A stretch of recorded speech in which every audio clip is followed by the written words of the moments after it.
Señores, buenas noches para toda la gente que nos acompaña la noche de hoy aquí por mi canal. Les damos la más cordial de las bienvenidas en esta gran noche. Espero que toda la gente se quede con nosotros porque hoy tenemos unas historias muy buenas que les vamos a narrar, así que prepárense, tenemos bastantes historias la noche de hoy.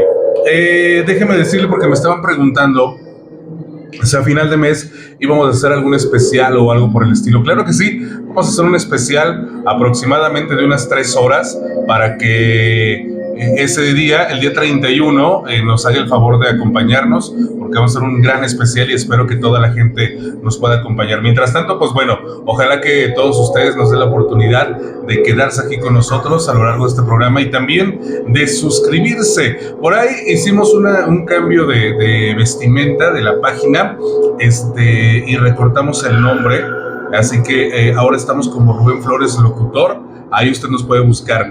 Inclusive, pues bueno, ya también esta página la vamos a ocupar porque tenemos varias intervenciones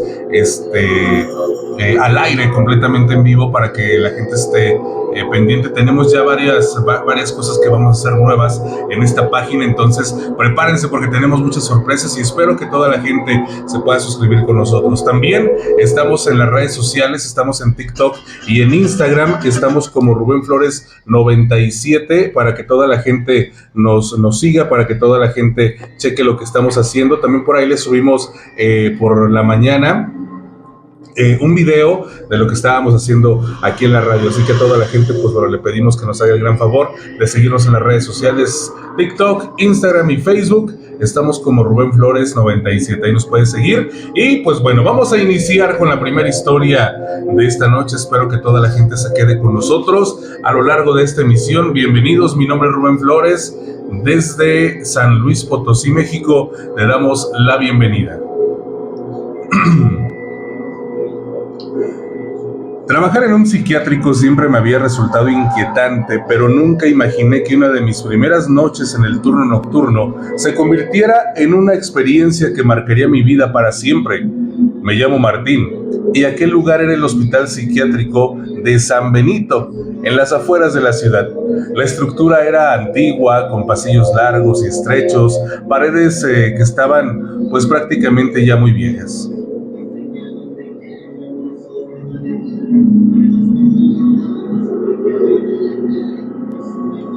Mi turno comenzaba a las 10 de la noche, las luces eran escasas, casi todas reguladas para no alterar a los pacientes. Caminé por el pasillo principal con mi linterna en mano, revisando cada habitación. Había pacientes que dormían, otros murmuraban solos, algunos se me quedaban mirando fijamente sin parpadear. La atmósfera era muy tensa y con cada paso sentía que los ojos del lugar me seguían. Todo parecía rutinario hasta que llegué a la sala sur, donde estaban los pacientes catalogados como violentos y peligrosos. La puerta estaba cerrada con llave y los guardias me indicaron que debía permanecer atento.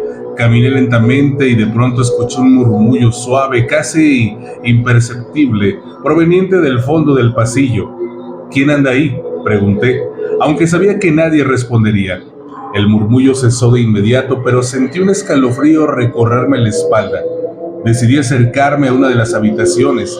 La puerta estaba entreabierta y, por un momento, pensé ver una silueta sentada en la esquina más oscura de la sala. Era imposible distinguir si era un paciente o un juego de sombras. Mi corazón comenzó a latir con fuerza. Me acerqué y mientras avanzaba, escuché un susurro claro. No deberías de estar aquí. La voz era femenina, pero estaba distorsionada, como si viniera de otro lugar. Retrocedí un paso y giré la cabeza. Nada. Solo la penumbra. Respiré hondo y decidí continuar mi ronda, aunque una sensación de amenaza me acompañaba. Caminé por el pasillo y de repente escuché el sonido de pasos detrás de mí, lentos, pesados. Me giré de golpe y no había nadie. La linterna iluminaba el pasillo vacío. Intenté convencerme de que era mi imaginación, producto del estrés y la oscuridad, pero algo en aquel lugar me decía que no estaba solo. Llegué a la sala de observación donde los pacientes eran monitoreados constantemente. La televisión estaba encendida mostrando un programa viejo que nadie veía. Me senté un momento intentando calmarme, pero entonces la vi. Una figura femenina vestida con bata blanca, de pie en la esquina opuesta de la sala. Tenía el cabello largo y sucio, la cara oculta tras una sombra y sus ojos, aunque apenas visibles, me parecieron vacíos y oscuros. Intenté acercarme, pero mis piernas se negaban a moverse. La figura permanecía inmóvil como si me estuviera estudiando. Sentí que el aire se volvía más denso, más frío. La linterna comenzó a parpadear y en ese instante la figura desapareció. Un golpe seco resonó en el piso superior. Subí las escaleras con cautela y encontré la puerta de la habitación de un paciente abierta. El cuarto estaba vacío, aunque la cama estaba revuelta, como si alguien hubiera estado allí momentos antes. El sonido de cadenas arrastrándose me sobresaltó. Provenía del pasillo de la sala sur. Avancé lentamente y vi algo que me hizo retroceder. En la pared estaban marcadas unas huellas de manos ensangrentadas, pero no había sangre en el piso ni rastro de cómo habían llegado hasta allí. Un paciente empezó a gritar, aunque su habitación estaba cerrada. Los gritos eran angustiosos y mientras me acercaba a la puerta, se detuvieron de repente. Escuché un susurro detrás de mí. Martín, no deberías estar aquí. Me giré y no había nadie. El pasillo estaba vacío. La sensación de que alguien o algo me observaba se intensificó. Caminé hacia la salida, pero la puerta principal estaba cerrada. Intenté comunicarme por radio, pero las comunicaciones fallaban. La electricidad del ala sur se apagó, dejándome en total oscuridad. Sentí pasos acercándose lentamente, pero no veía a nadie. Un golpe seco resonó detrás de mí y la temperatura descendió abruptamente. Vi una sombra moverse por el pasillo, alargándose, cambiando de forma. Intenté correr, pero mis piernas no respondían. La sombra se acercaba y una voz femenina comenzó a murmurar mi nombre de manera insistente. Martín, ven, no temas. La voz se mezclaba con gritos y sollozos de pacientes que no estaban presentes. De repente la luz volvió y la figura desapareció. Las cadenas, los gritos y los susurros cesaron. Estaba solo en el pasillo con la linterna temblando en mis manos. Las huellas en la pared seguían allí, como si nadie las hubiera borrado. Respiré hondo y decidí salir del ala sur para llamar a los refuerzos. Los guardias me encontraron temblando con las manos ensangrentadas sin razón aparente. Nunca supe exactamente lo que sucedió esa noche. Los registros del hospital mostraban que todos los pacientes estaban en sus habitaciones y que ninguna de las puertas habían sido abierta. Nadie podía explicar los golpes, las cadenas ni los susurros. Algunos colegas me dijeron que el ala sur estaba construida sobre un antiguo cementerio y que ciertos espíritus no habían abandonado el lugar. Desde aquella noche, cada vez que vuelvo a aquel hospital, siento la presencia de algo que no pertenece a este mundo. Los pacientes hablan de la mujer blanca y los susurros nocturnos. Yo, como testigo de primera mano, sé que no es un mito. La experiencia me cambió para siempre. Me enseñó que hay lugares donde la mente humana no puede explicar todo y que algunos horrores no pueden ser racionalizados. La sensación de que alguien observa persistente incluso fuera del hospital. La experiencia en el psiquiátrico de San Benito me enseñó que hay realidades que no podemos comprender del todo y que a veces lo sobrenatural y lo psicológico se entrelazan hasta volverse inseparables. Desde entonces, siempre que cierro los ojos, veo aquella figura, escucho los susurros y siento el frío que recorría cada pasillo. Es un recuerdo que nunca desaparecerá y una advertencia de que hay cosas que, por más que intentemos ignorarlas, siempre nos encuentran. Gracias a toda la gente que sigue con nosotros en esta gran noche de La Voz del Más Allá. Gracias a todos, qué bueno que están con nosotros y ojalá que nos puedas regalar un me gusta aquí bajo esta publicación. Eso nos hace bastante bien para seguir enviándote más contenido, más historias. Ojalá que te gusten las que estamos narrando la noche de hoy. Continuamos con más, continuamos con la siguiente historia, así que avanzamos. Desde que mi hijo Tomás cumplió 4 años, comenzó a hablar de un amigo invisible llamado Liro. Al principio pensé que era un juego más de su imaginación infantil, algo normal y hasta divertido. Me parecía curioso cómo hablaba con alguien que no estaba allí y muchas veces le respondía con sonrisas y gestos como si participara de esa pequeña fantasía. Pero lo que parecía inocente pronto se volvió inquietante. Todo comenzó un viernes por la tarde cuando llegamos a casa después de una larga semana de trabajo y escuela. Mientras preparaba la cena, escuché a Tomás hablar en un tono bajo, casi susurrante. Liro dice que no le gusta que mamá esté sola en la cocina. Me extrañó. Nadie más estaba allí, solo Tomás y yo. Al preguntarle quién era Liro, él me respondió con total naturalidad: es mi amigo que siempre me cuida y también cuida la casa. Su expresión era seria y por primera vez noté que no estaba sonriendo. Los días siguientes fueron escalando la sensación de incomodidad. Tomás empezaba a señalar rincones vacíos de la casa como si alguien invisible estuviera parado allí observándonos. Me decía: Liro dice que no te acerques al armario, mamá, es peligroso. Yo, medio divertido y medio preocupado, trataba de restarle importancia pensando que era parte de su juego. Pero un lunes, mientras revisaba la ropa limpia en la habitación de Tomás, escuché un golpe seco proveniente del armario. No era el golpe de la puerta al cerrarse. Algo había dentro. Tomás estaba en el suelo jugando con sus bloques y me miró con ojos muy abiertos. Le dije que Liro está ahí, mamá. Su tono no era de broma, era urgente y casi aterrador. Esa noche, mientras Tomás dormía, no podía quitarme de la cabeza lo que me había dicho. Caminé hacia su cuarto para asegurarme de que todo estuviera bien y me detuve frente al armario. No sentí miedo al principio, solo una curiosidad absurda que me empujó a abrir la puerta. Nada, solo ropa y juguetes amontonados. Suspiré de alivio, pero entonces, al cerrar la puerta, escuché un susurro claro tan cerca de mi oído que casi me paraliza. No debiste abrirlo. Retrocedí mirando alrededor y no había nadie.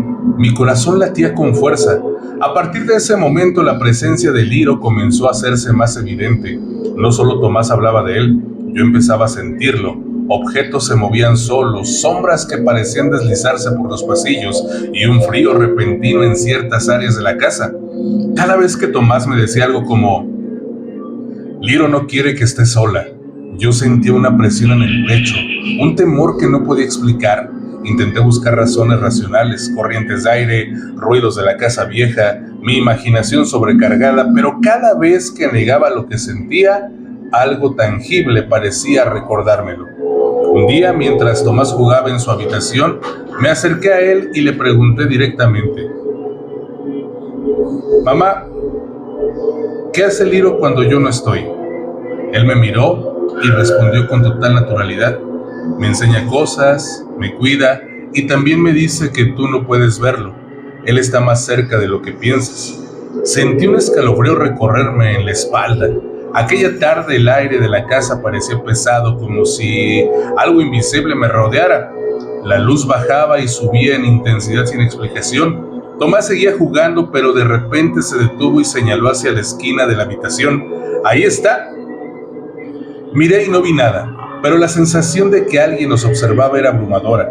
Con el paso de las semanas, los eventos se volvieron más intensos, puertas que se cerraban solas, voces susurrando mi nombre en la noche y la sensación constante de que alguien estaba justo detrás de mí. Liro no era amistoso como Tomás describía, había algo oscuro en su presencia. Intenté hablar con él en voz alta, pidiéndole que se alejara, que no le hiciera daño a mi hijo. Tomás lloraba y me decía: mamá, no puedes, Liro no se va, él me escogió. Una noche desperté con Tomás llorando desconsoladamente. Salté de la cama y lo encontré en la esquina de su cuarto, abrazando un peluche, hablando solo con voz temblorosa. No quiero que se vaya. Liro me dice que solo yo puedo verlo, solo yo puedo escucharlo. Observé a mi alrededor y por un instante que me pareció eterno, sentí un peso en el pecho como si algo invisible presionara mi cuerpo hacia abajo. El aire estaba helado y un murmullo extraño llenaba la habitación. Mi instinto me gritó que no podía intervenir directamente, que cualquier acción podía provocar algo peor. Al día siguiente decidí consultar a un especialista. un médium experimentado que trabajaba con familias que tenían experiencias paranormales, me escuchó atentamente y, tras unos minutos de silencio, me dijo algo que nunca olvidaré. No es un simple amigo imaginario, es un espíritu que encontró en tu hijo un canal. No es maligno de manera directa, pero su presencia es poderosa y podría influir en él si no se maneja con cuidado. Debes protegerlo, establecer límites y nunca desafiarlo de manera directa. A partir de ahí comenzamos un proceso complicado y delicado. El médium nos enseñó rituales simples de protección y técnicas para que Tomás pudiera interactuar con Liro sin que su influencia se volviera peligrosa. Cada noche Tomás hablaba con Liro y yo observaba desde la distancia. Podía ver cómo el niño se iluminaba de felicidad, pero también percibía la sombra que se movía a su alrededor, una presencia que parecía estudiar cada movimiento. Con el tiempo, Liro empezó a retirarse gradualmente. Tomás seguía conversando con él, pero ya no había ruidos extraños ni presencias pesadas en la casa. Sin embargo, la experiencia nos dejó una marca indeleble. Aprendimos a respetar lo invisible, a tomar en serio los mundos que nuestros hijos podían percibir y aceptar que algunas realidades escapan a la lógica. Hoy, años después, Tomás recuerda a Liro con cariño, como un amigo que le enseñó cosas, pero la sensación de que algo acecha siempre queda latente. Cada vez que cierro los ojos, escucho un susurro en la noche. Recuerdo aquella primera advertencia: no debiste abrirlo.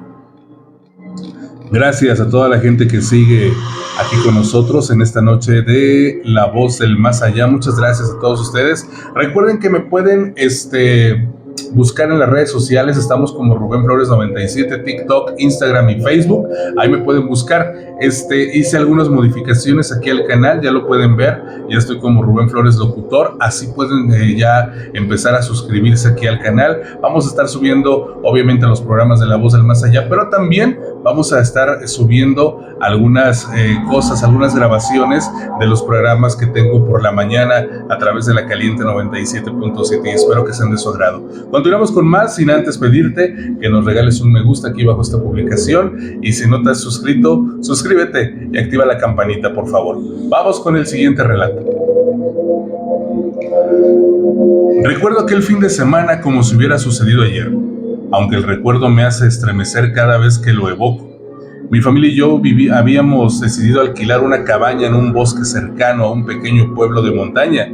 La idea era sencilla: alejarnos del ruido de la ciudad, respirar aire fresco y pasar tiempo juntos sin distracciones.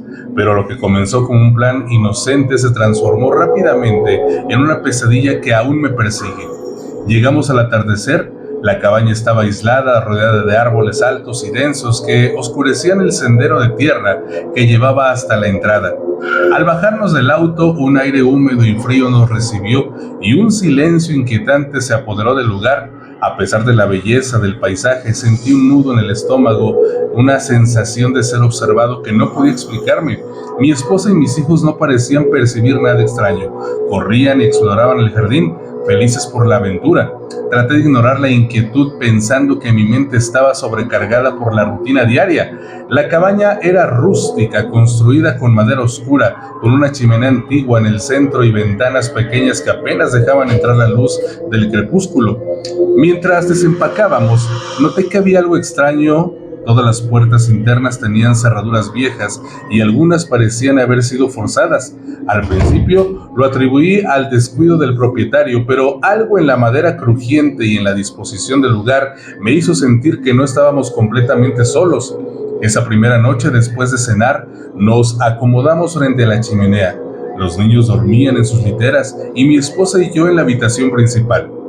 A eso de la medianoche, escuché un ruido proveniente del piso superior, un golpeteo constante como si alguien arrastrara muebles. Me levanté para supervisar, para investigar, pensando que serían ramas golpeando la ventana o algún animal. Subí las escaleras lentamente, el corazón latiéndome con fuerza, y cada paso hacía que la madera crujiera de manera sospechosa, pero al llegar al pasillo del segundo piso no había nadie. Solo el silencio y un olor extraño como a tierra húmeda mezclada con un aroma metálico que me revolvía el estómago. Esa sensación de ser observado se intensificó durante el resto de la noche. Escuché susurros apenas audibles, como si alguien caminara por la cabaña, pero siempre desaparecían cuando encendía la luz. Mis intentos de tranquilizarme eran inútiles. La paranoia me dominaba. No lo dormí en toda la noche y al amanecer, mis hijos me despertaron con risas nerviosas diciendo que habían visto una señora con cabello largo mirándolos desde la esquina de su habitación. Intenté convencerlos de que solo era su imaginación, pero el terror en sus ojos me dejó completamente helado. El segundo día decidimos explorar el bosque. El aire era más frío de lo que parecía y una niebla ligera cubría el suelo, dificultando la visibilidad. Mientras caminábamos, encontré un pequeño sendero que no aparecía en el mapa ni en la descripción de la propiedad. Lo seguí con cautela y a pocos metros descubrí un círculo de piedras antiguas cubiertas de musgo y con marcas extrañas grabadas en ellas. Sentí un escalofrío recorrer mi espalda. Había algo en ese lugar que no pertenecía a este mundo. Antes de poder investigar más, escuché un grito de mis hijos. Corrí de vuelta y los encontré señalando hacia la cabaña. Con los rostros pálidos de miedo, dijeron que alguien los había llamado desde la ventana. Un susurro que parecía decirles sus nombres con una voz que no era humana. Decidimos salir más de ahí. Y esa noche la cabaña se transformó en un escenario de terror. Los muebles se movían solos, puertas que antes estaban cerradas aparecían abiertas y el crujido de pasos sobre el piso superior era constante. Mis hijos lloraban, mi esposa temblaba y yo sentía un miedo irracional, como si un ser invisible estuviera jugando con nosotros, probando nuestros límites. Intenté mantener la calma, pero incluso gritar no servía. El sonido parecía absorbido por las paredes y la sensación de amenaza crecía con cada minuto que pasaba. A la medianoche algo sucedió que aún me persigue. Mientras revisaba el pasillo superior, vi una sombra al final del corredor. No era humana, se movía con rapidez. Sus formas cambiaban como si se deshiciera y se reconstruyera a voluntad. Antes de que pudiera reaccionar, la sombra desapareció dentro de la pared. Lo escuché, un susurro profundo que decía: "Nunca debieron venir aquí". Fue entonces cuando entendí. La cabaña, el bosque, incluso el terreno mismo, estaba ligado a algo antiguo y maligno. Aquello que habitaba ese lugar no quería visitantes y nuestra presencia había despertado su atención. A la mañana siguiente no había rastro de lo que vimos, ni de los ruidos, ni de las sombras. Todo parecía normal y el sol que atravesaba las copas de los árboles suavizaba la atmósfera del bosque. Decidimos marcharnos inmediatamente y mientras cargábamos las maletas sentí una mirada pesada sobre mi espalda, como si algo nos observase incluso desde la distancia. Durante el camino de regreso, mis hijos permanecieron en silencio. Sus ojos reflejaban un miedo que no podían expresar con palabras y mi esposa no dejaba de mirar por el retrovisor, convencida de que algo nos seguía. Nunca volvimos a aquella cabaña. Las noches siguientes fueron interminables, con sueños perturbadores, sombras en las esquinas de la habitación y susurros que apenas eran audibles, que me despertaban en la madrugada. Aprendí que hay lugares que guardan secretos antiguos y que no deberían de ser perturbados. La experiencia me cambió para siempre. Ahora miro los bosques con recelo. Escucho los ruidos de la noche con desconfianza y la idea de que algo invisible y maligno nos acecha nunca me abandona. Ese fin de semana en la cabaña fue una advertencia. No todos los espacios son inocentes y algunas presencias se esconden detrás de la belleza de la naturaleza, esperando pacientemente a los incautos. Mis hijos aún preguntan por la cabaña y yo no tengo el valor de contarles todo lo que ocurrió. Algunos secretos, me dije, deben permanecer aún ocultos, incluso cuando te persiguen por el resto de tu vida. Gracias a toda la gente que continúa con nosotros en esta gran noche de La Voz del Más Allá. Muchas gracias a todos ustedes, qué bueno que siguen con nosotros y pues bueno, ojalá que puedan suscribirse aquí a mi canal, Rubén Flores, locutor. Espero que toda la gente nos pueda hacer ese gran favor y también seguirnos en nuestras diferentes redes sociales, TikTok e Instagram. Ahí estamos como Rubén Flores 97, al igual que en Facebook, y por medio de Facebook en lo que viene siendo el inbox, ahí me puedes mandar tus historias. Continuamos con la siguiente historia aquí en La Voz del Más Allá.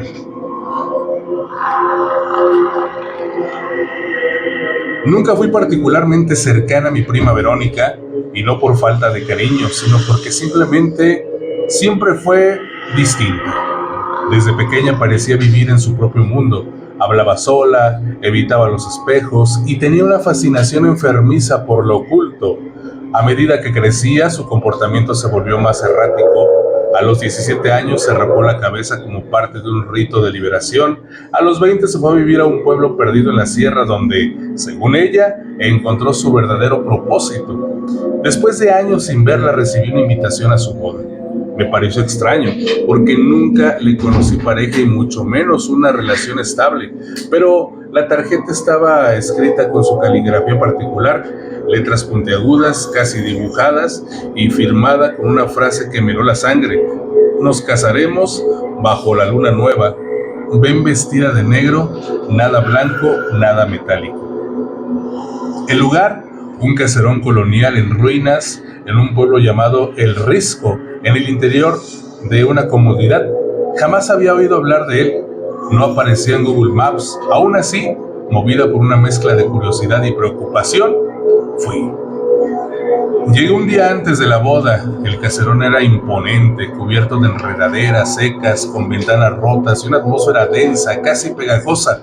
Me recibió un hombre alto, con la piel tan blanca que parecía enfermo. No dijo su nombre, solo me miró, me sonrió sin mostrar los dientes y me indicó el cuarto donde dormiría. La habitación tenía una cama con closet cubierto de polvo, no había espejo ni lámparas, solo una vela encendida en una repisa al fondo. No pregunté nada. Esa noche me costó dormir. Escuché ruidos por todo el caserón, cánticos lejanos, pasos que no se acercaban y se alejaban, solo caminaban en círculo. Pero lo que más me inquietó fue el sonido de risas de niños. No había niños invitados y yo no era la única huésped. A la mañana siguiente me crucé con otros invitados. Todos vestían de negro, todos tenían esa mirada vacía, como si supieran algo que yo no. Nadie hablaba del novio, nadie lo había visto.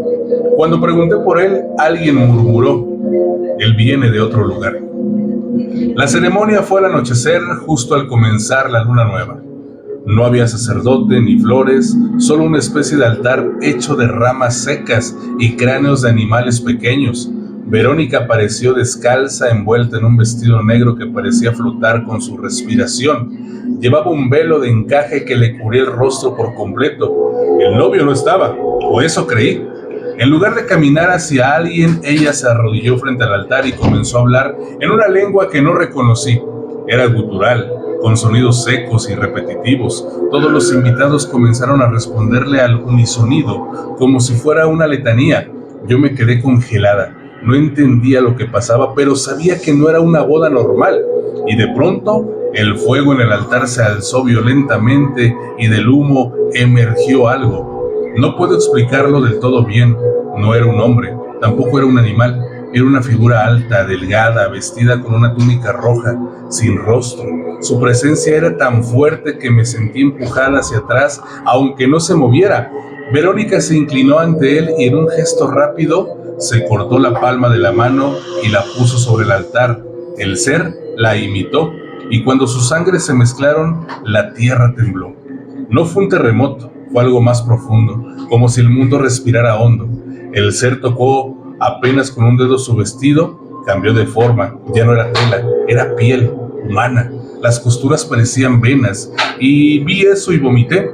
Nadie reaccionó a mi malestar, era como si yo no estuviera, como si todos supieran que aquello era lo correcto, lo planeado. La ceremonia terminó con un beso, no uno romántico. Ella se acercó a la figura y le besó donde debería estar la boca, pero su velo se hundió hacia adentro como si hubiera un hueco, como si hubiera algo que lo absorbiera. Y después de eso todos comenzaron a marcharse sin decir palabra, como si fuera una fiesta cualquiera. Yo traté de irme también, pero el mismo hombre que me recibió me bloqueó el paso. Todavía no has saludado a los novios, me dijo. Me empujó suavemente hacia el altar. Verónica me miró por primera vez. Sus ojos eran completamente negros. Gracias por venir, prima, me dijo con una voz que no era la suya. Era doble, como si otra cosa hablara a través de ella. La figura del novio se acercó a mí. Olía a carne quemada y a tierra mojada. Estiró su brazo hacia mí y aunque quise correr, mis piernas no respondían. Sentí su dedo en mi frente. Un segundo, nada más. Desperté en la cama del caserón. Era de día, todo estaba vacío, no había rastros de la boda ni de los invitados, ni siquiera de Verónica. Mis cosas seguían ahí, intactas. Salí como pude del lugar. Encontré un colectivo que pasaba cada 3 días por el pueblo y me fui sin mirar atrás. A los 2 meses me llegó una carta, era de Verónica. Me agradecía por haber asistido y decía que pronto tendría hijos. Será una camada numerosa, escribió. Nacerán con la piel como tinta y los ojos cerrados, pero cuando abran los párpados verán más allá del velo. Y tú, querida prima, serás madrina del primero. Él ya te marcó. No volví a dormir tranquila desde entonces. Cada tanto siento ese dedo en mi frente y sé que algo creció dentro de mí desde aquel día. Algo que no me pertenece. Gracias a toda la gente por su amable compañía. Muchas gracias, espero que este programa haya sido de su agrado y espero que toda la gente se siga suscribiendo aquí a mi canal. Ya nos vamos a despedir, nos escuchamos y nos vemos en el siguiente episodio de La Voz del Más Allá. Gracias, que tengas una excelente noche. Hasta la próxima.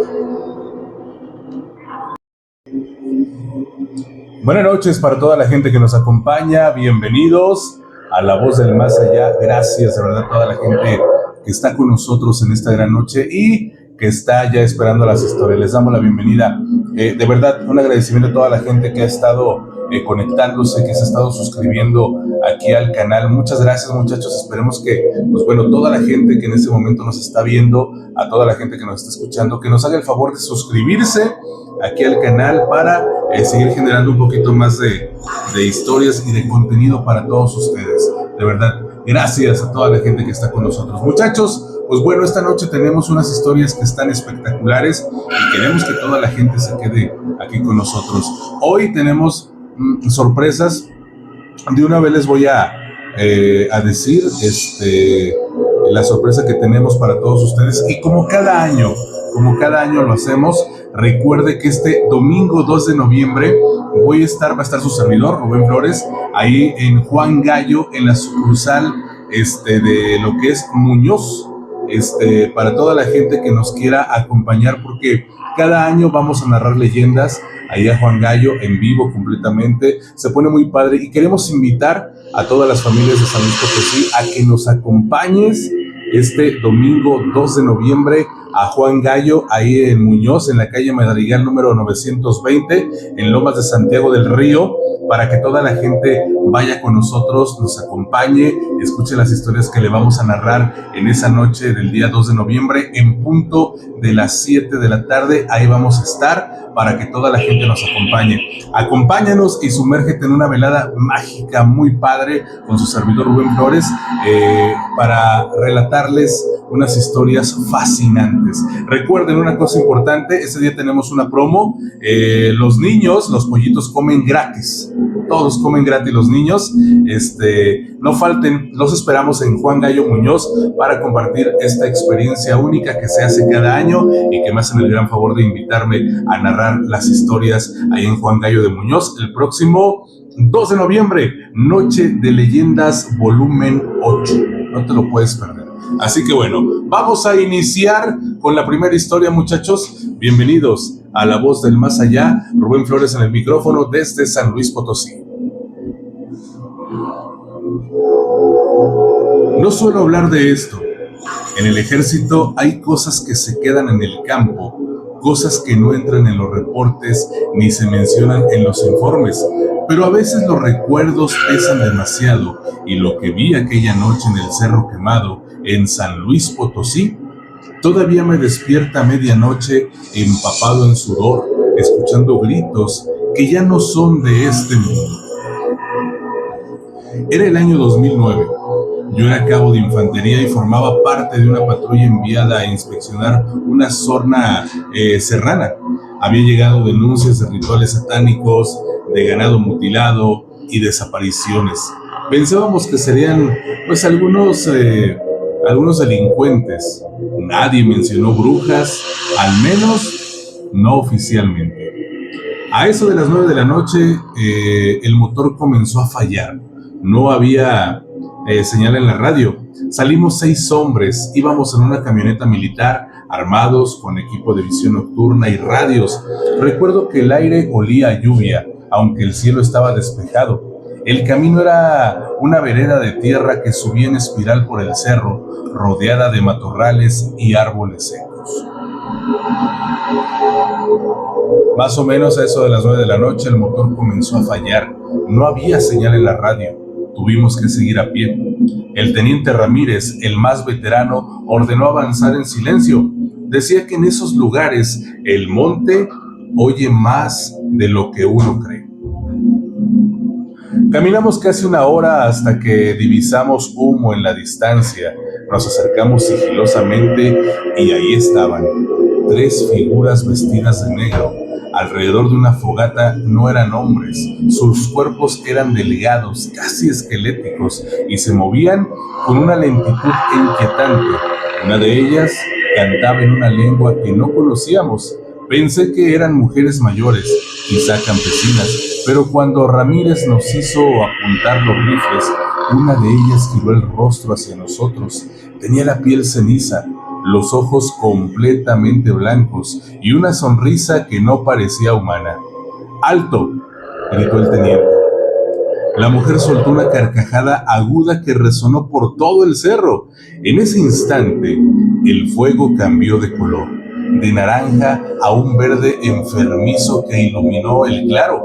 Pude ver mejor a las 3 figuras. No caminaban, flotaban. Disparamos al menos. Intentamos hacerlo.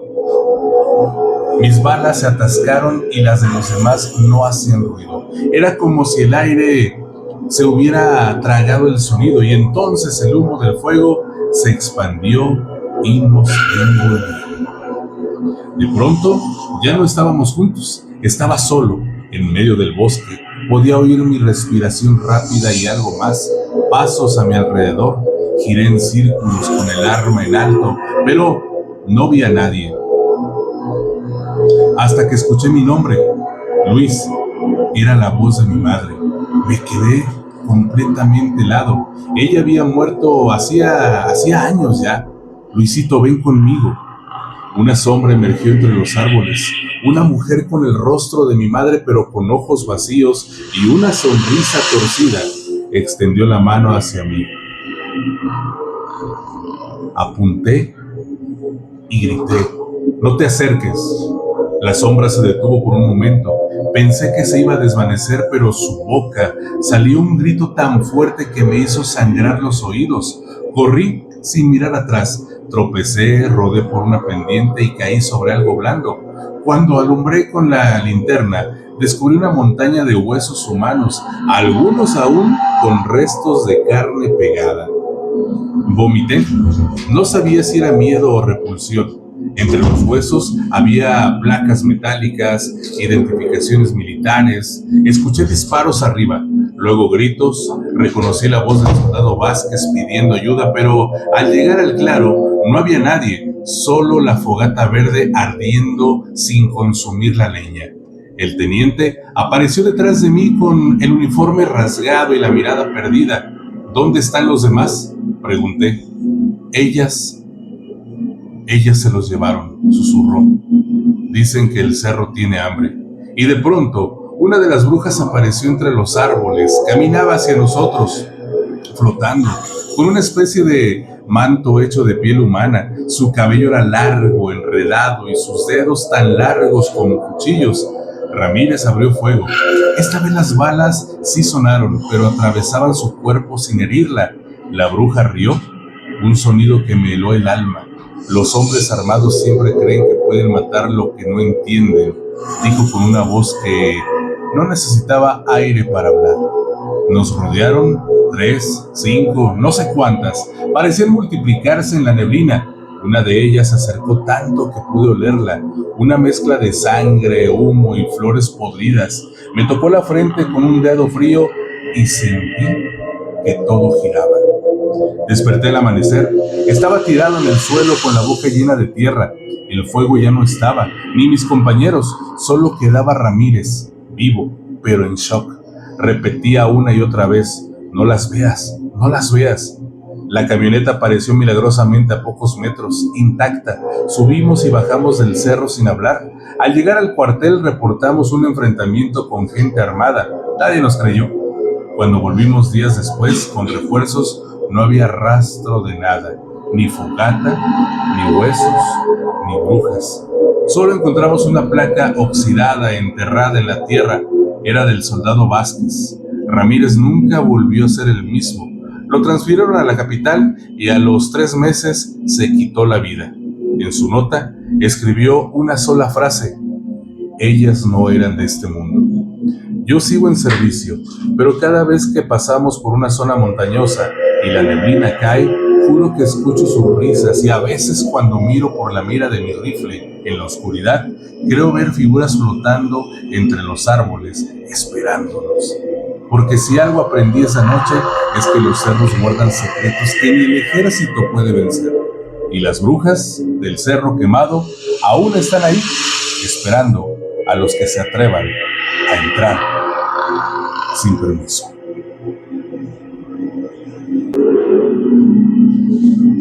Continuamos con más en esta noche de La Voz del Más Allá. Gracias de verdad a toda la gente que sigue aquí en sintonía con nosotros en esta noche espectacular. Muchas gracias. Saludos para todos ustedes. Y pues bueno, déjenme continuamos con más de las historias. Recuerde que también me pueden encontrar en redes sociales. Estamos como Rubén Flores 97, TikTok, Instagram, también Facebook. Ahí también puede hacer contacto con nosotros. Espero que toda la gente pueda comunicarse y pueda estar mandando sus historias. Eso nos da mucho gusto. Y también a toda la gente que ahorita nos está viendo, por favor les pido que nos regalen aquí un me gusta. Ojalá que puedan compartir. Y la gente que no se ha suscrito aquí al programa, espero que lo puedan hacer. Suscríbanse aquí a Rubén Flores, La Voz del Más Allá. Vamos con el siguiente relato. Siempre he sido una persona escéptica. No creía en maldiciones, ni en fantasmas, ni en nada que no pudiera explicarse con lógica. Crecí en un pueblo pequeño en el norte de México donde las tradiciones del Día de Muertos se respetan casi como un dogma. Pero una noche de noviembre, hace más de 10 años, entendí que hay cosas que jamás deben tocarse. Cosas que no pertenecen a los vivos. Aquel año estaba pasando por un mal momento económico. Había perdido mi trabajo en la mecánica y apenas tenía para comer. Una tarde, mientras caminaba por el cementerio viejo, un atajo que usaba para volver a casa, me crucé con un grupo de mujeres colocando ofrendas, velas, pan de muerto, flores, fotografía. Todo estaba lleno de color, de aroma, de cempasúchil y humo de copal. Recuerdo que una tumba en particular me llamó la atención. Era más antigua que las demás, de mármol negro, con un crucifijo oxidado encima y una gran cantidad de cosas a su alrededor: monedas, un rosario, dulces, incluso un pequeño anillo dorado. Alguien había dejado también una botella de tequila casi nueva. Esa noche, mientras intentaba dormir con el estómago vacío, no dejaba de pensar en esa botella. Me dije a mí mismo que no pasaría nada si la tomaba. Los muertos no beben, me repetí, riéndome de mi propia cobardía.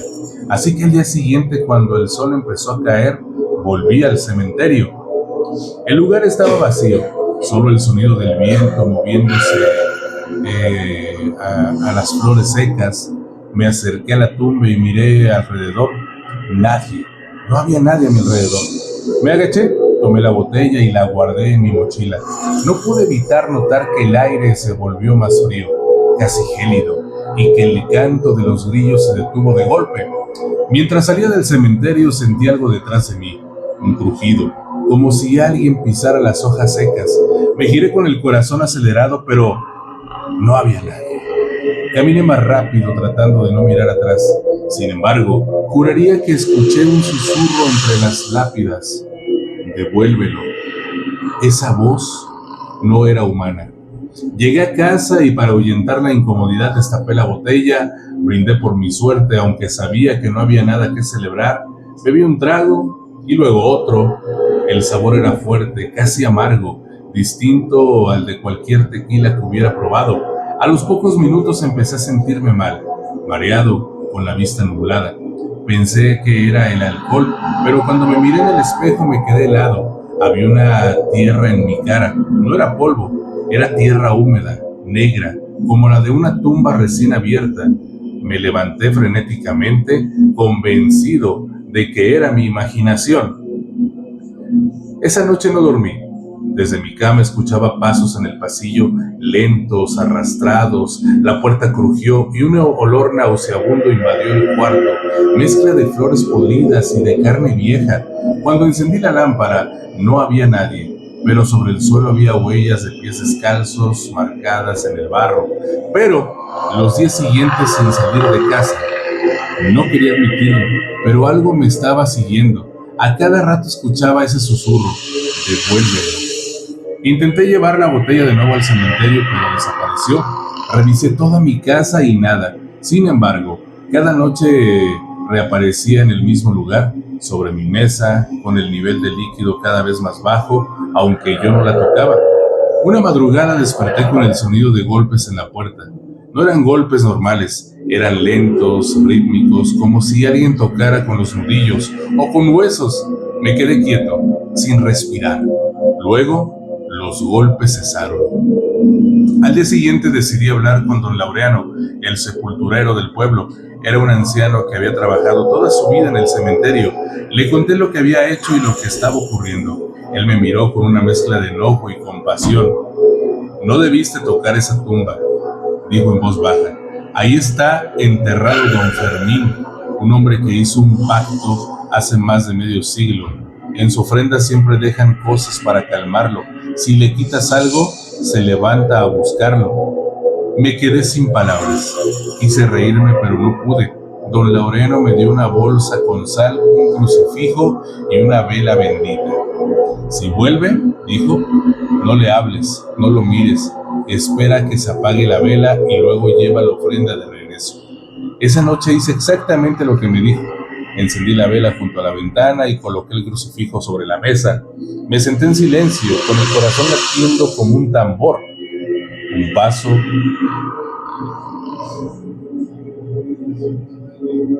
A medianoche, el aire se volvió pesado. La llama empezó a parpadear. Entonces lo escuché. Un paso, otro y otro más. Hasta que lo vi.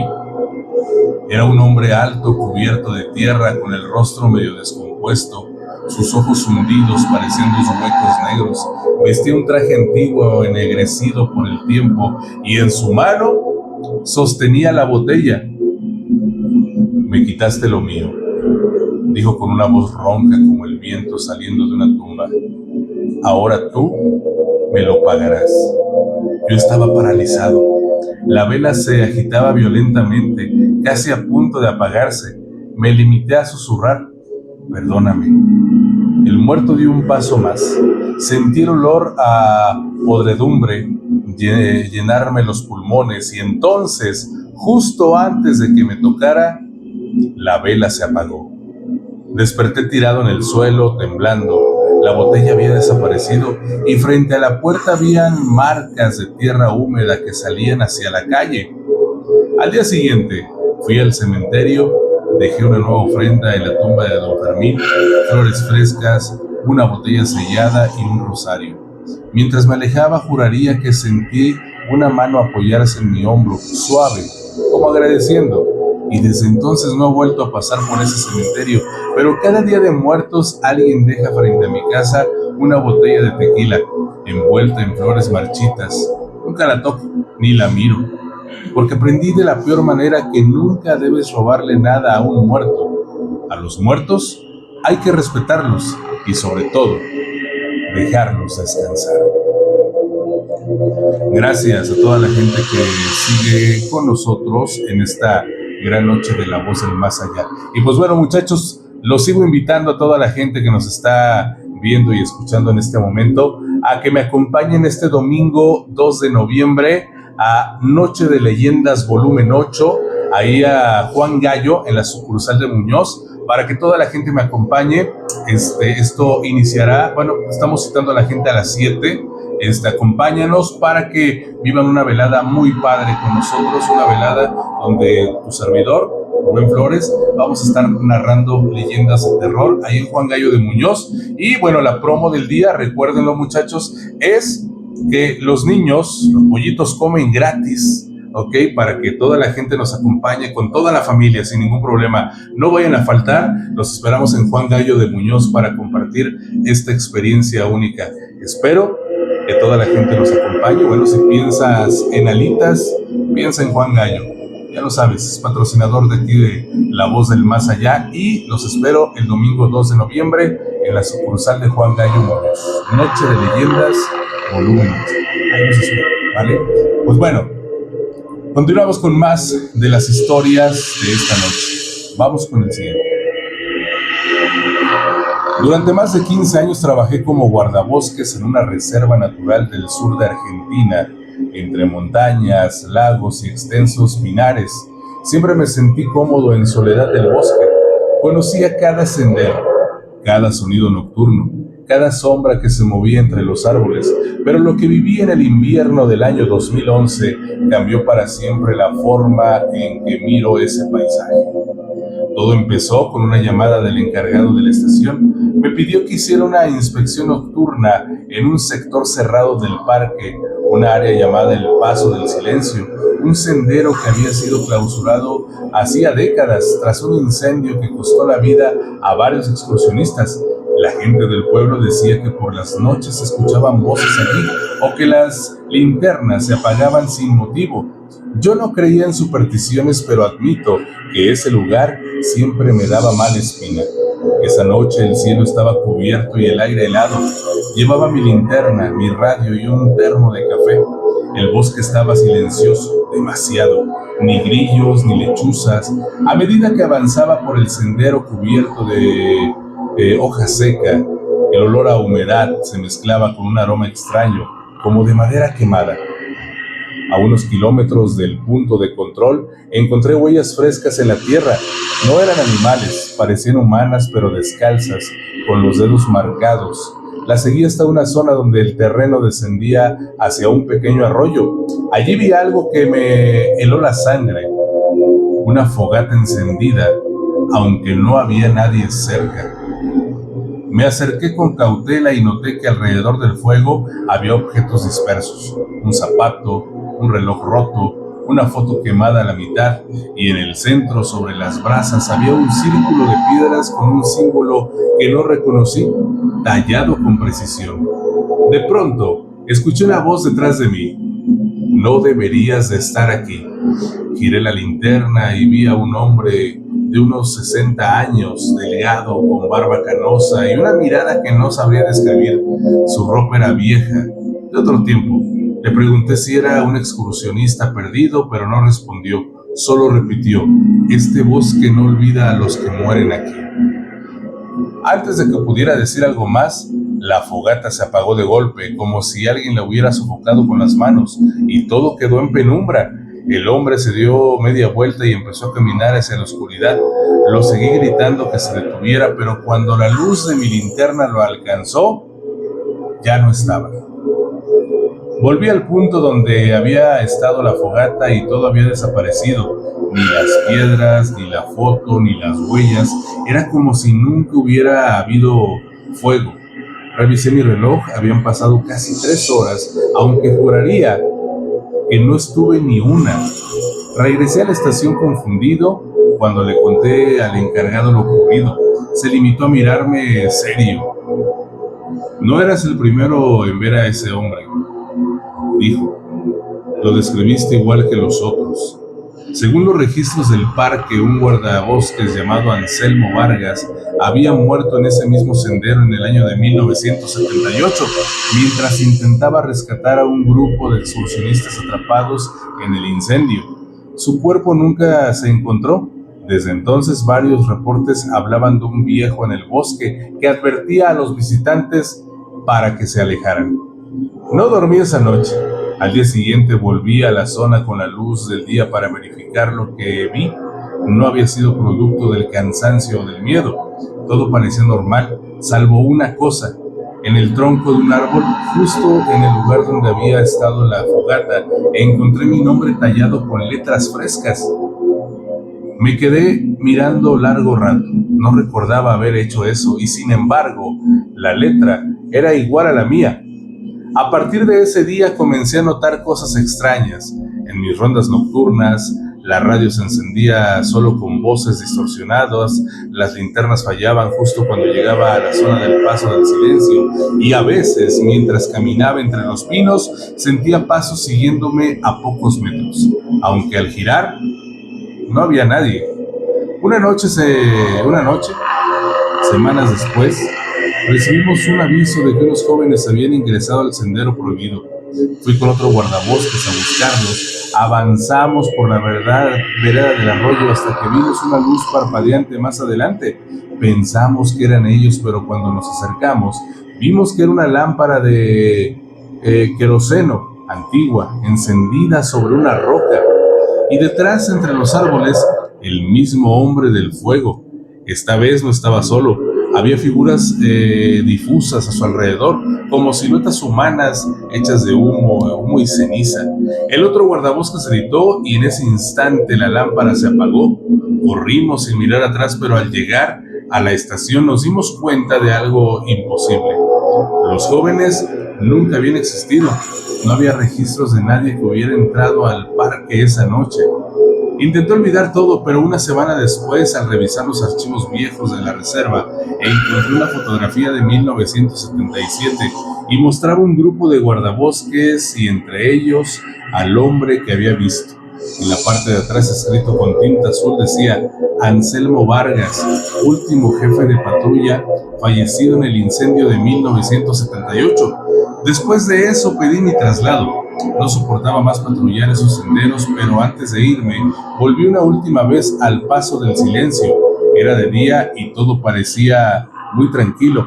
Me arrodillé frente al arroyo y vi algo brillar entre las piedras, una placa oxidada con mi nombre grabado y una fecha de muerte del año 2011. Me paralicé. Cuando la tomé, el aire se volvió pesado y por un instante escuché una voz detrás de mí. El bosque no olvida. Corrí sin mirar atrás y no volví jamás. A veces cuando paso cerca de un bosque y escucho el viento entre los árboles, juro oír pasos acompañados. Así es, que van acompañando los míos. Y en mis pesadillas me veo vestido con el uniforme de guardabosques, caminando entre las sombras, sosteniendo una linterna encendida que no alumbra nada. Quizá el bosque me marcó esa noche, o quizá nunca salí de él. Gracias de verdad a toda la gente que sigue con nosotros en esta gran noche de La Voz del Más Allá. Muchachos, antes de despedirnos, los invito este próximo domingo 2 de noviembre a la sucursal de Juan Gallo en Muñoz, porque tenemos Noche de Leyendas volumen 8. Espero que toda la gente me pueda acompañar y espero que toda la gente, junto con toda su familia, este es un evento 100% familiar.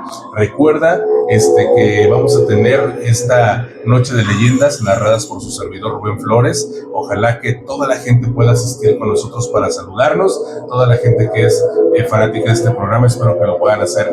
Y recuerden que los niños comen gratis, los pollitos comen gratis. No falten porque los vamos a esperar ahí en Juan Gallo de Muñoz para compartir esta experiencia única.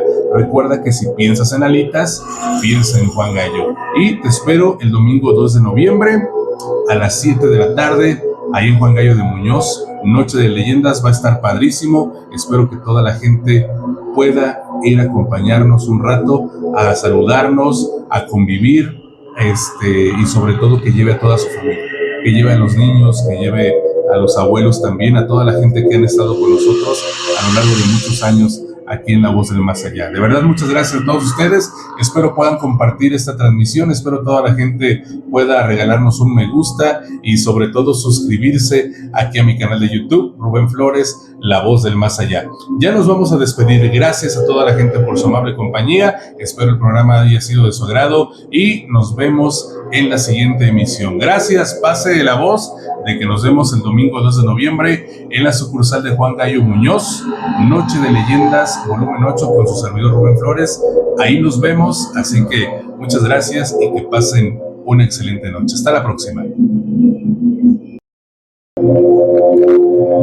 Buenas noches para toda la gente que nos acompaña la noche de hoy aquí en La Voz del Más Allá. Les damos la más cordial de las bienvenidas a toda la gente que en este momento ya está con nosotros y que está participando en este programa con sus historias y absolutamente con todo lo que nos ha mandado. Muchas gracias de verdad a toda la gente que siempre está al pendiente de este gran programa. Y pues bueno, espero que la noche de hoy se quede con nosotros, espero que esta noche esté en compañía de su familia o en el trabajo o tal vez ya a punto de dormir. Esperemos que nos acompañe hasta finalizar esta emisión del día de hoy. Gracias de verdad a toda la gente que en el programa anterior nos hizo el gran favor de llegar hasta los 11,200 suscriptores. Muchas gracias. Somos pocos aún todavía. Espero que la gente se siga suscribiendo con nosotros en el programa. Muchas gracias. Y pues bueno, a toda la gente que nos está escuchando en este momento, le pedimos el favor que se suscriba, que active la campanita para que le avise cada que hay programa de La Voz del Más Allá. Y también puede seguirme en mis diferentes redes sociales. Estamos como Rubén Flores 97, TikTok, Instagram y también Facebook. Puede estar ahí con nosotros en contacto. Hoy te saludamos con todo gusto desde San Luis Potosí, Rubén Flores aquí en el micrófono. Espero que te puedas quedar en esta gran noche. Así que vamos a iniciar La Voz del Más Allá. Espero contar con tu like aquí en esta transmisión y espero que puedas compartir también. Eso nos ayuda bastante para seguir generando más contenido de historias de terror. Así que bienvenidos y vamos con la primera historia. En la cabina de radio las luces parpadeaban tenuemente, iluminando el rostro pálido de Armando, el locutor de una estación de radio, Voces de la Noche. Era pasada la medianoche y la ciudad dormía ajena al terror que se desataría en ese instante. El teléfono rojo que casi nunca sonaba irrumpió en el silencio con un timbre estridente. Armando, con un escalofrío recorriéndole la espalda, contestó. Una voz áspera y cargada de odio surgió del auricular. Esta noche has proferido insultos contra las antiguas artes, has mofado el poder de las sombras, pero esto no se va a quedar así. Por esto pagarás caro, muy muy caro. Y antes de que Armando pudiera replicar, la línea se cortó con un clic seco y ominoso. Al principio el locutor lo tomó por una broma de mal gusto, pero esa noche al regresar a su hogar en una colonia muy conocida, las cosas comenzaron a torcerse. Sombras danzaban en las esquinas, susurros intangibles parecían emanar de las paredes y una sensación helada invadía cada habitación. Su esposa, Elena, comenzó a tener pesadillas vividas donde figuras deformes la acechaban en la oscuridad. La pesadilla se intensificó con sus hijos.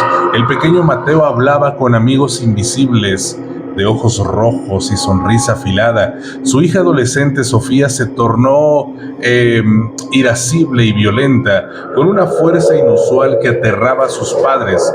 Objetos levitaban en la casa, puertas se abrían y cerraban solas, y un hedor nauseabundo a azufre se percibía en el aire. Armando intentó buscar ayuda, consultó sacerdotes y curanderos de la región, pero nadie parecía poder romper el embrujo. La maldición de la bruja se había aferrado a su familia como una garra invisible, desgarrando su voz y cordura. Las posesiones se volvieron más frecuentes y brutales. Elena levitaba en su cama con los ojos en blanco, recitando algunas lenguas desconocidas. Mateo arañaba las paredes, gimiendo nombres extraños. Sofía manifestaba una fuerza sobrehumana, profiriendo insultos y blasfemias con una voz gutural que no era la suya. Desesperado, Armando continuó con su programa de radio, aunque su voz temblaba y las interrupciones extrañas se volvieron habituales. En medio de una transmisión se escucha una carcajada helada y la voz de la bruja resonó en los altavoces de toda la ciudad. Tu sufrimiento apenas comienza, tu alma será mía. La situación en casa se volvió insostenible. Una noche los vecinos reportaron gritos desgarradores provenientes de la casa de Armando. Al llegar la policía encontraron una escena dantesca. Los cuerpos de Elena y sus hijos yacían inertes, con expresiones de horror petrificadas en sus rostros. Armando no estaba. Días después encontraron el cuerpo de Armando en su cabina de radio y estaba sentado frente al micrófono, con la mirada perdida y una sonrisa macabra dibujada en sus labios pálidos. No había señales de violencia física, pero un escalofrío recorrió los presentes al notar que el micrófono seguía encendido, aunque no emitía sonido alguno. La estación de radio cerró sus puertas. La gente susurraba sobre la maldición de la bruja y el trágico destino del locutor y su familia. Algunos juraban haber escuchado su voz espectral transmitiendo en frecuencias olvidadas, una risa hueca que desvanecía en la oscuridad de la noche. Nadie sabe con certeza si el alma de Armando encontró descanso o sigue penando en las ondas radiales, atrapada en el embrujo eterno de aquella bruja. Gracias a toda la gente que sigue con nosotros en esta gran noche de La Voz del Más Allá. Muchas gracias. Y les recuerdo, muchachos, que pueden seguirme en mis diferentes redes sociales. Estamos como Rubén Flores 97, tanto en Instagram como en TikTok y en Facebook. Tenemos una fanpage que es Rubén Flores 97.7, donde ustedes pueden hacernos el gran favor de seguirnos y también por medio de inbox mandarnos sus historias.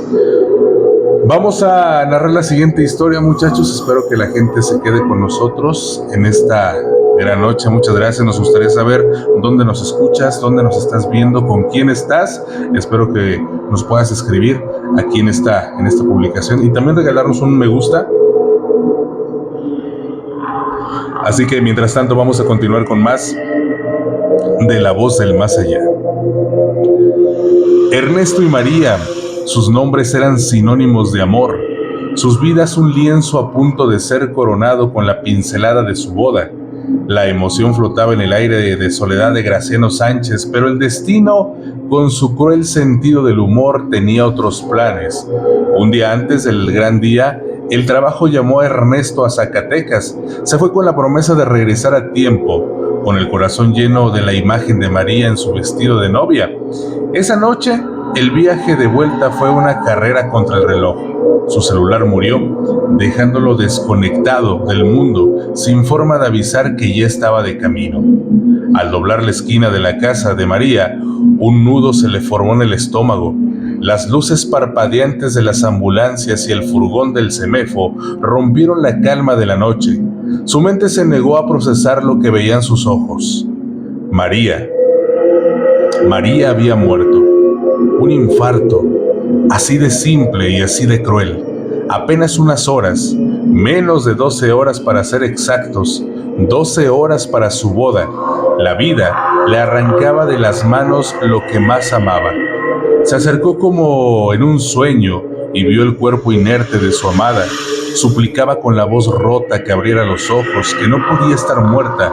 Susurró su nombre una y otra vez, aferrándose a la negociación como a un salvavidas. El día siguiente fue una pesadilla palpable. En el velorio, María yacía en su ataúd vestida de novia. Ernesto, con su traje de novio, se mantuvo a su lado. Un espectro más en ese funeral tan gris y sombrío. Las palabras de consuelo se ahogaban en el aire. El dolor era demasiado denso. Cuando todo terminó y regresó a casa, la voz de María lo persiguió. Le decía que no estaba muerta, que estaba viva.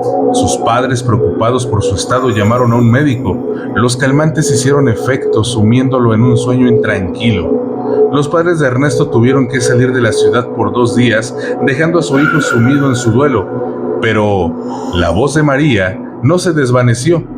Ahora podía verla en todas partes, su imagen desfigurada con trozos de carne colgando de su rostro, su voz distorsionada, pero pidiéndole ayuda, rogándole que la sacara.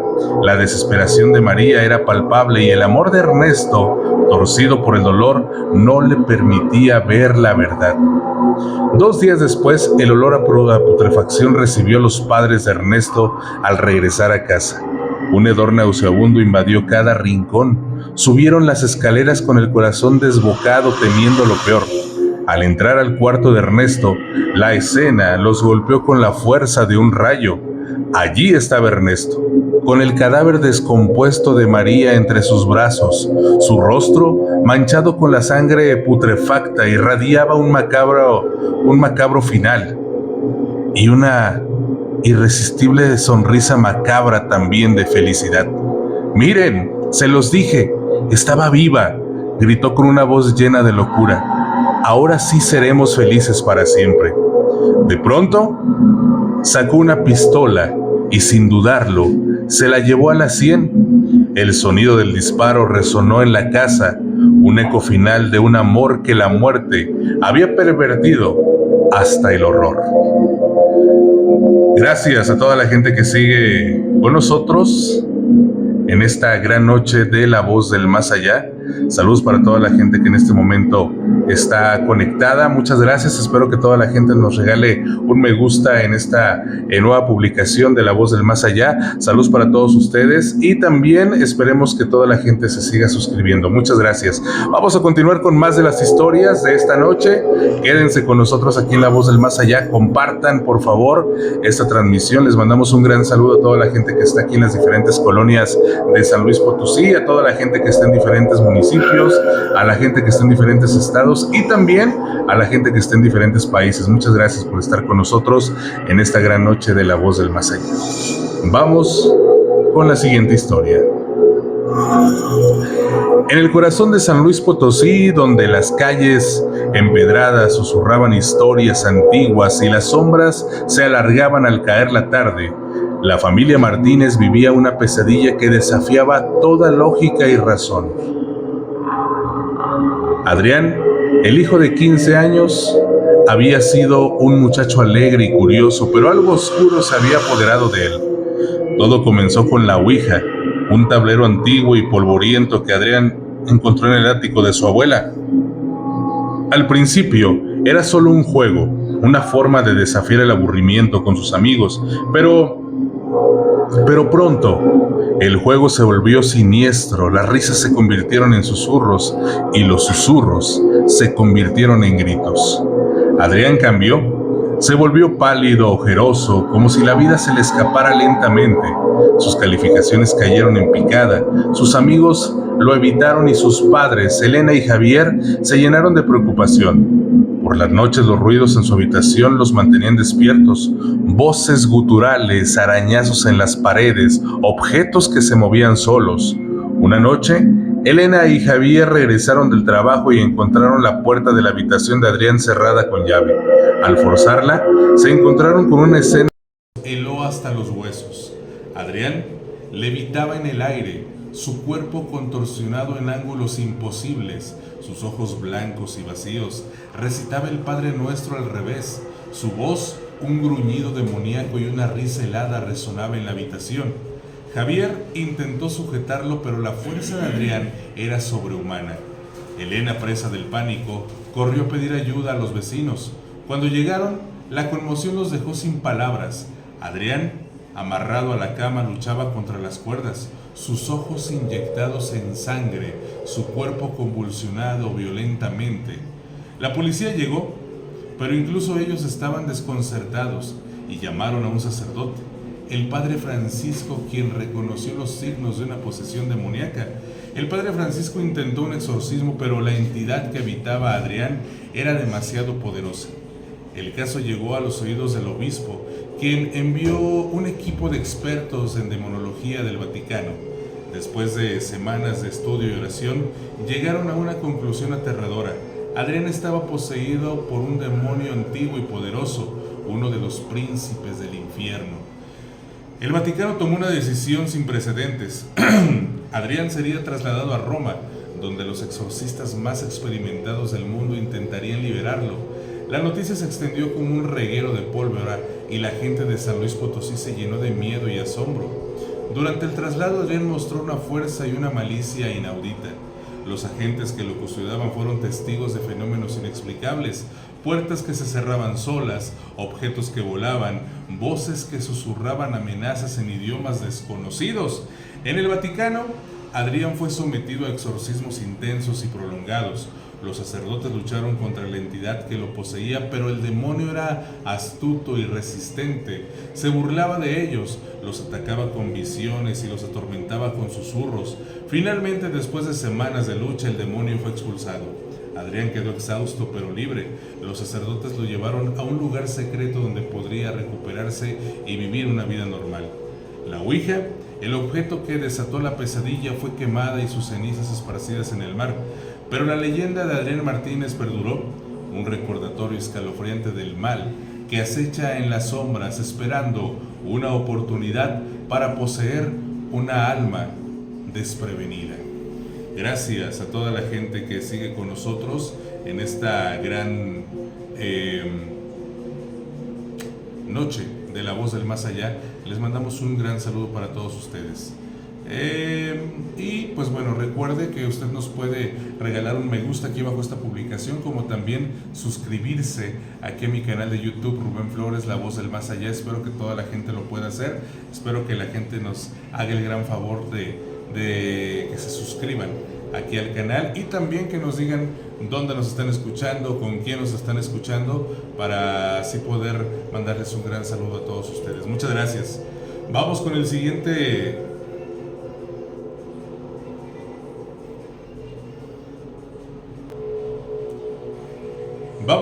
relato, muchachos.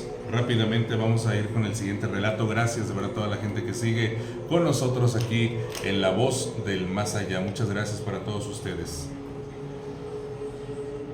El viento aullaba como una alma en plena escena de terror. Y esto se daba en los muros del orfanato de Santa Inocencia, en las afueras de Soledad. Dentro, la atmósfera era aún más helada, cargada de un terror palpable que se había instalado desde la llegada de Mateo, un niño de ojos oscuros y sonrisa inquietante. Mateo no era como los demás. Susurros guturales en latín resonaban en las noches silenciosas, y cuando una frase en particular escapaba de sus labios, una oleada de convulsiones recorría los pequeños cuerpos de los otros huérfanos. Sus ojos se volvían vidriosos y sus voces se unían en un coro demoníaco. El padre Benjamín, un hombre de fe inquebrantable, pero con arrugas de preocupación cada vez más profundas, había agotado sus oraciones y bendiciones. Desesperado, recurrió a la diócesis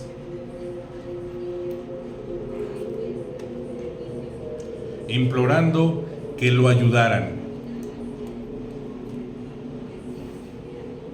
La respuesta llegó en forma de dos sacerdotes, el padre Esteban, joven y fervoroso, y el padre Javier, un hombre corpulento,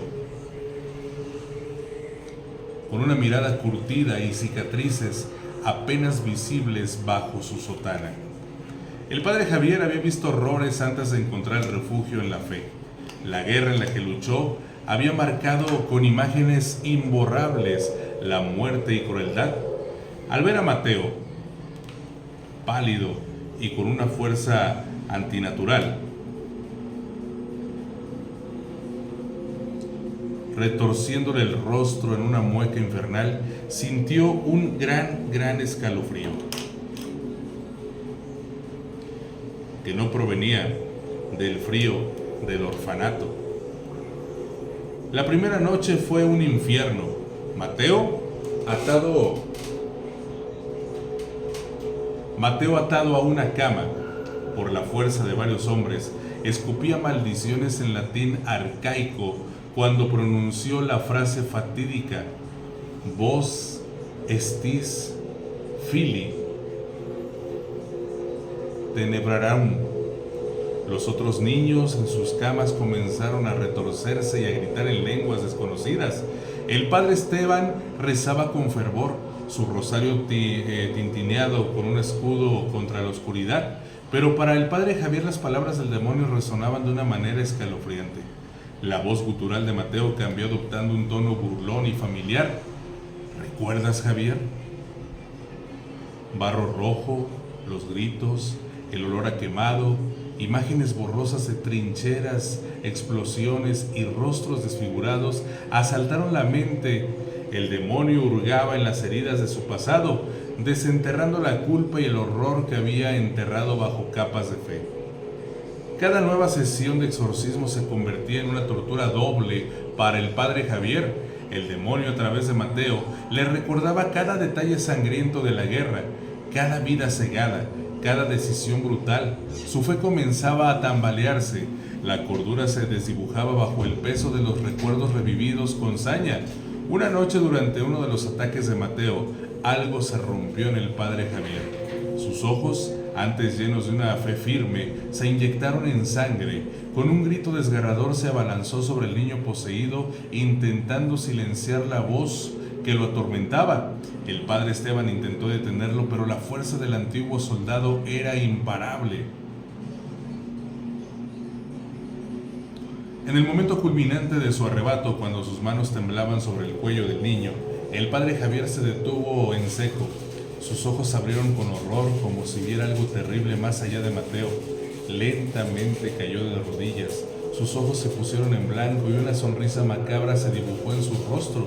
Con una lentitud antinatural tomó el crucifijo de plata que colgaba en su cuello, lo desprendió y con la punta afilada se lo clavó directamente en el corazón.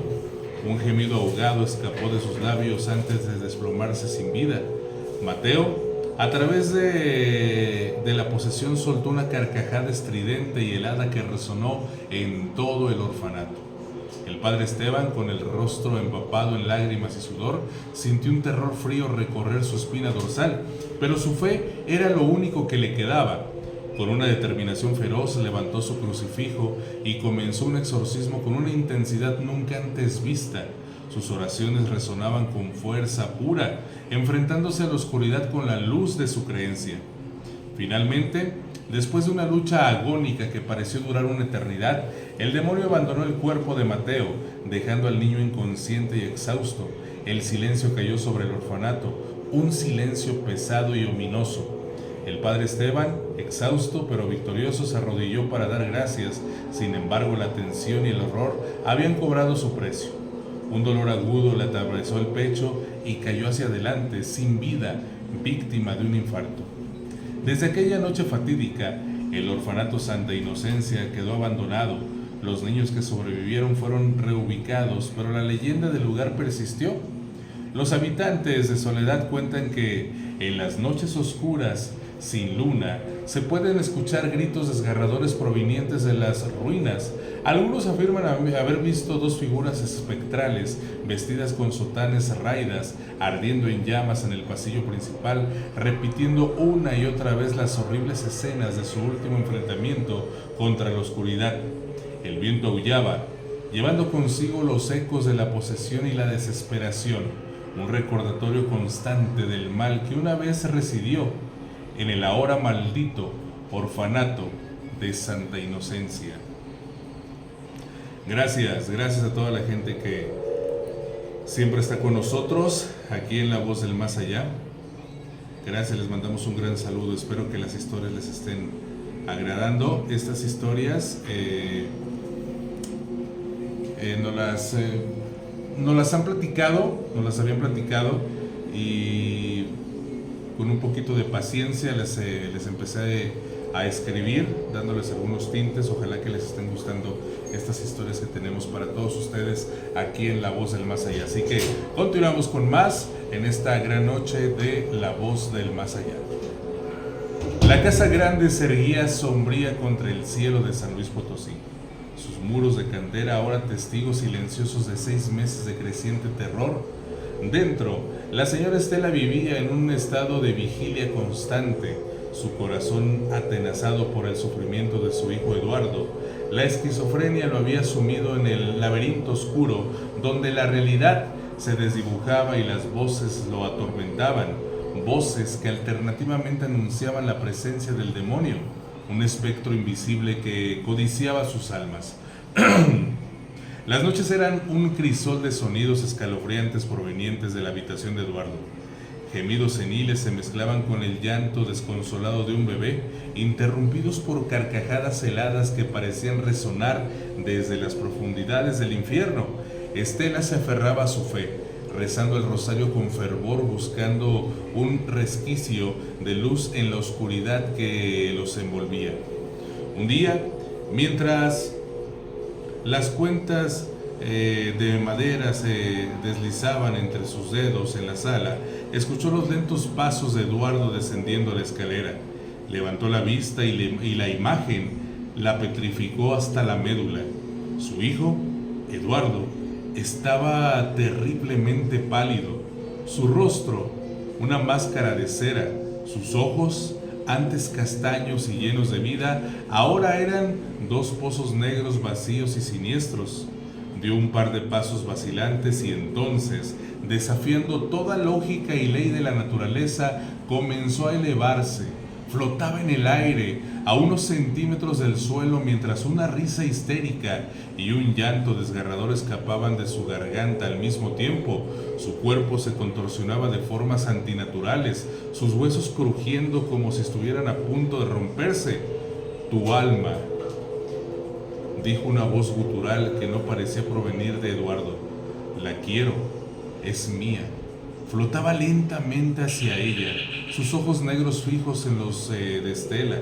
En ese instante la casa pareció cobrar vida con una furia invisible. Los trastes en la alacena vibraron y cayeron al suelo astillándose en 1000 pedazos. Las cortinas se agitaron violentamente como si fueran azotadas por un viento huracanado. Dentro de las paredes, las sillas se tambalearon y volcaron creando un caos ensordecedor. Un remolino invisible parecía haber entrado en la casa, sembrando la destrucción a su paso. A pesar del terror paralizante, un instinto de supervivencia se encendió en Estela. Temblorosa, tomó su viejo celular y comenzó a grabar. La lente capturó la macabra danza de su hijo flotante, sus contorsiones imposibles, y también cómo todos los objetos iban volando alrededor de él. Al día siguiente, la policía encontró la puerta principal cerrada con llave. Tuvieron que forzarla para entrar y lo que descubrieron los heló hasta la médula. Estela y Eduardo yacían en el suelo del salón, ambos de rodillas, sus cuerpos pálidos como el mármol. Sus ojos estaban completamente en blanco, fijos en un punto invisible, y una mueca de risa siniestra crispaba sus labios. En el celular de Estela encontraron la aterradora grabación. Vieron con horror cómo Eduardo, poseído por una fuerza invisible, flotaba y se retorcía, cómo la casa era azotada por un poder sobrenatural y cómo finalmente se abalanzó sobre su madre. La grabación se corta abruptamente después de un grito desgarrador. La policía asumió lo obvio. Eduardo, en un brote psicótico extremo, había asesinado a su madre y luego se había quitado la vida. Pero había algo que no cuadraba, algo que heló la sangre incluso de los policías más curtidos. ¿Cómo era posible que después de semejante violencia los cuerpos estuvieron colocados de esa manera, hincados, con una extraña paz en sus rostros demacrados, como si hubieran sido dispuestos cuidadosamente? La respuesta a esa pregunta se perdió en el silencio espectral de la casa grande, un secreto que la oscuridad se encargaría de custodiar para siempre. Gracias a toda la gente que sigue con nosotros en esta gran noche de La Voz del Más Allá. Saludos para toda la gente que nos está viendo, toda la gente que nos está escuchando. Les mandamos un gran saludo. Espero que toda la gente pueda suscribirse con nosotros aquí en La Voz del Más Allá. Vamos a continuar con otra historia.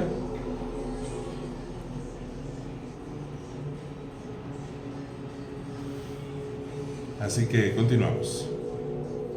Mi nombre es Patricia y soy enfermera en el turno de noche del Hospital San Miguel.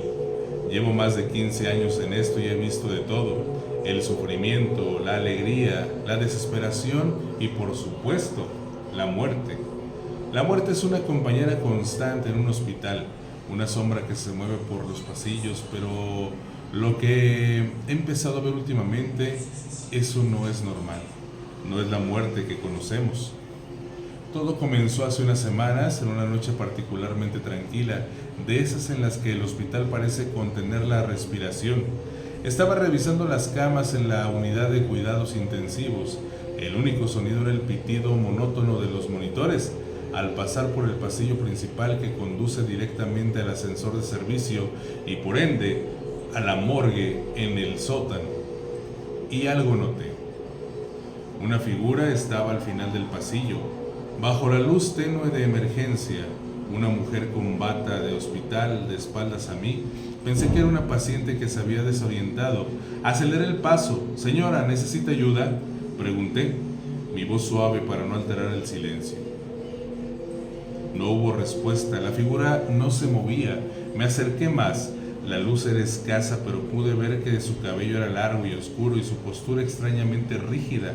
A unos pocos metros pude ver su piel, pálida, con un tono grisáceo que no era de un vivo, y el aire a su alrededor se sentía frío, un frío que no era de la ventilación del hospital. Y entonces la mujer dio un paso, uno solo, lento, y luego otro, sin hacer el menor ruido, sin arrastrar los pies, sin el más mínimo sonido de tela o de movimiento. Estaba caminando directamente hacia el ascensor. Mi mente luchaba por encontrar una explicación lógica, cansancio, estrés, una alucinación, pero la vi.